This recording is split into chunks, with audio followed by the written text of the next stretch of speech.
J'ai fait des idées de génie. Jérôme Anthony, une idée de génie pour la déco et les jouets de Noël?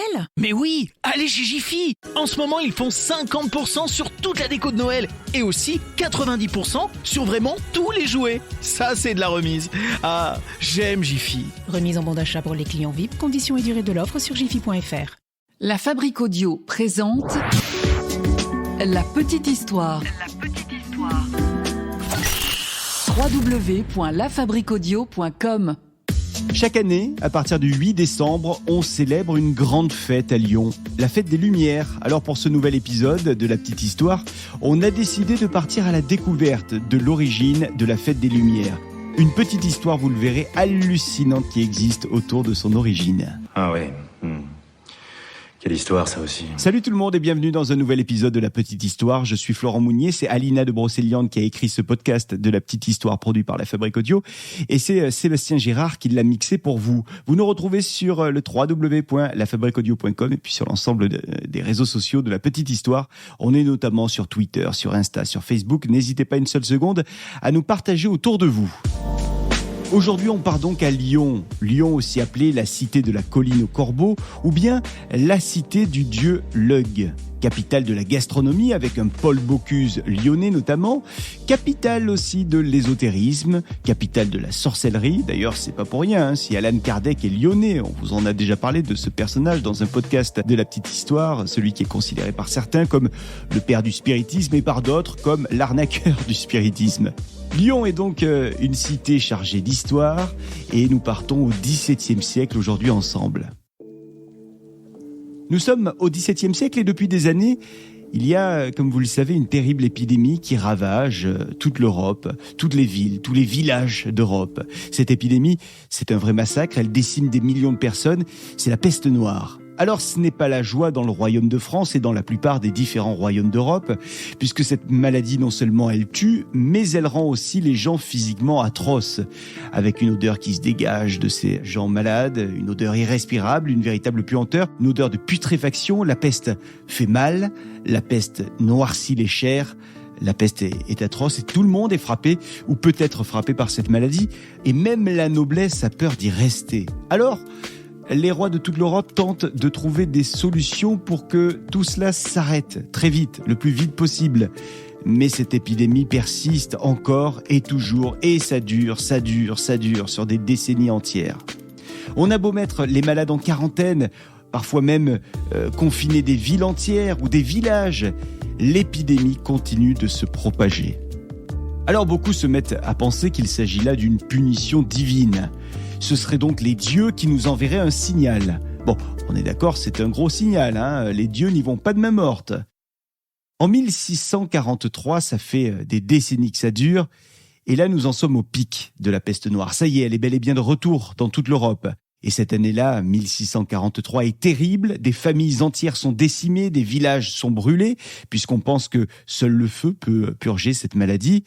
Mais encore, faut-il avoir le temps de mettre le feu avant que la peste n'envahisse la ville ou le village infesté? Alors l'épidémie se développe vite, très vite. Elle court. Et les Lyonnais de leur côté, ils ont peur. Ils savent à quoi ressemble la peste.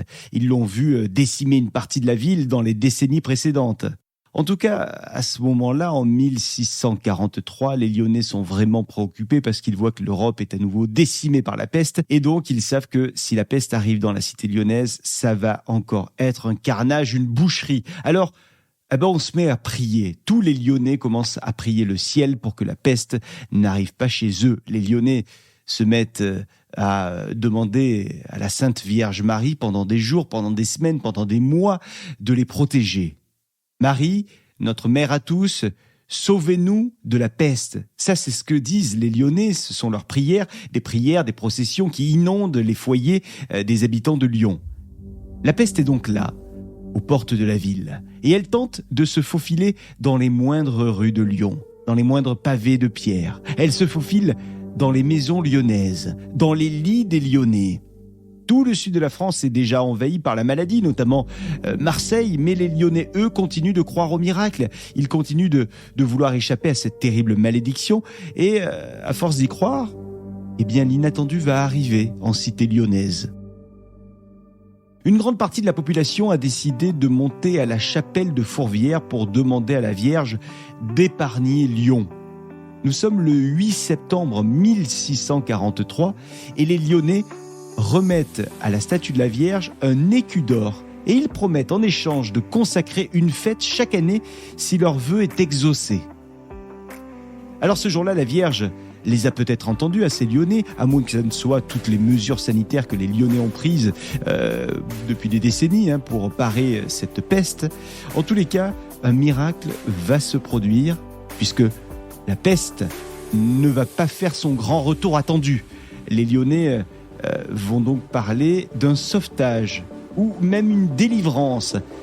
Et leur sauveuse, c'est donc Marie. Les Lyonnais en sont convaincus, c'est Marie qui est venue à leur secours et qui a empêché que n'arrive la peste ici, à Lyon.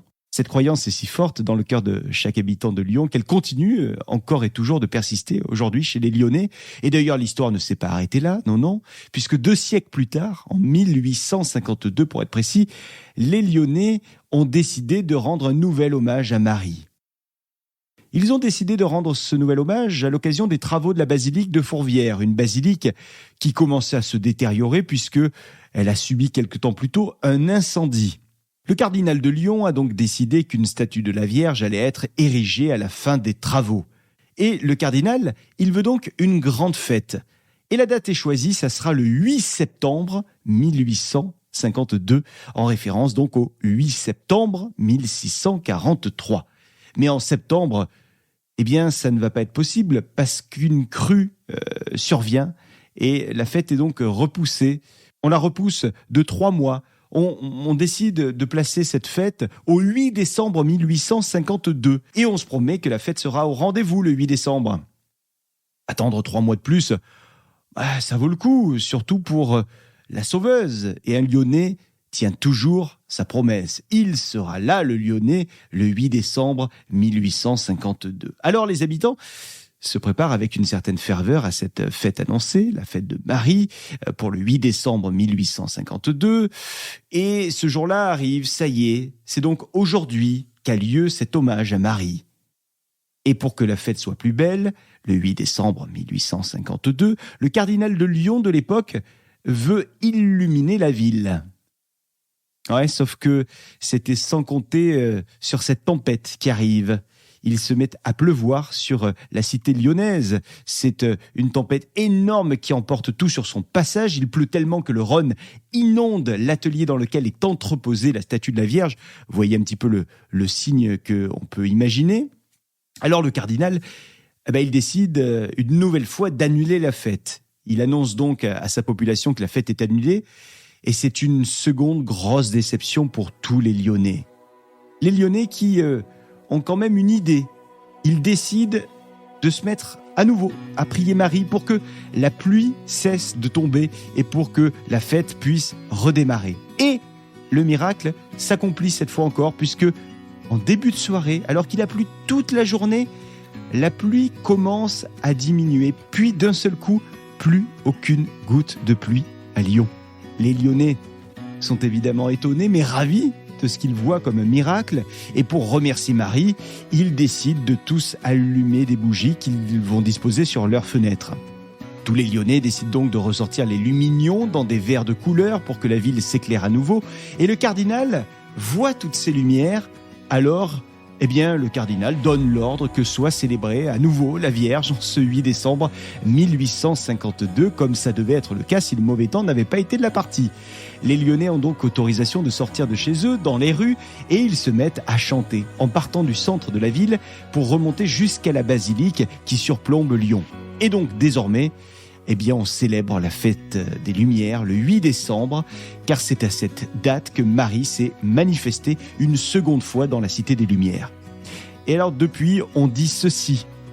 Quand un Lyonnais prie, le ciel qui était assombri s'éclaircit, car de cette prière à Marie, la lumière en jaillit. C'est un petit peu le dicton que vous pouvez lire ou entendre à Lyon si vous y allez, notamment pour la fête des Lumières. Alors sachez que c'est depuis peu que cette fête des Lumières est devenue une fête incontournable dans toute l'Europe. On en parle de partout. En fait, c'est le 8 décembre 1989 que cette fête est devenue l'événement médiatique qu'on connaît aujourd'hui. Et depuis cette date, on célèbre cette fête des Lumières sur 4 soirées. Des spectacles de lumière sur les plus beaux bâtiments de la ville de Lyon vous attendent. Et puis il y a aussi une procession qui part du centre de la ville et qui remonte jusqu'à la basilique. D'ailleurs, c'est une procession qui a lieu le 8 décembre, mais aussi le 8 septembre de chaque année. Comme quoi les Lyonnais ont gardé ces 2 dates clés de la ville de Lyon.